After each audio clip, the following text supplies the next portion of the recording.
Ignition. And liftoff. Liftoff for Falcon Heavy with Europa Clipper. October 14th, 2024. After delays from Hurricane Milton, NASA's largest spacecraft ever lifts off from Kennedy Space Center on a 6-year journey to Jupiter, or at least one of its mysterious moons. Europa is slightly smaller than Earth's moon and is one of 95 known moons around the largest planet in our solar system. But it does have a thin atmosphere, and more importantly, a whole other saltwater world beneath the surface which could harbor life.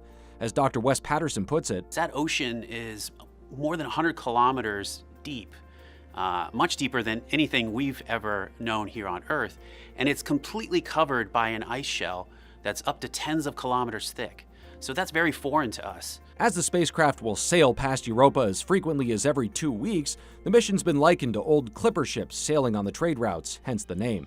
Other missions have explored Europa in the past, like Juno in 2022, but not with this kind of instrumentation or resolution. A camera, which we all know, but spectrometers to understand its composition, magnetometers to understand the magnetic field and what that tells us about the ocean. Liquid water is not the only hidden feature here. Jupiter's radiation belts are really intense, nearly twice as strong as Earth's, presenting a different challenge for NASA's best and brightest engineers, like Dr. Jamie Porter. Radiation and charging had a lot of effects on how we designed the spacecraft. Therefore, a lot of the harness is actually wrapped with copper. We had to change a lot of the way we naturally design things to be able to withstand that. Some materials, they just can't handle that type of radiation. It's not just about the destination. Traditional fuel will be way too heavy for a 1.8 billion mile trek across the cosmos, so a massive solar array provides the bulk of the power, even as the sun lies a full 45 light minutes away from Europa. These things are huge. They go diagonally from one to the other corner of a basketball court.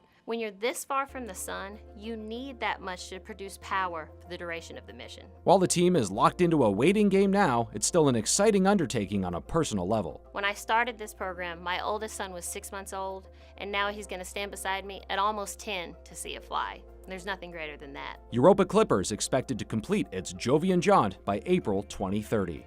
For this week's Moment of Science, I'm Dan Smith.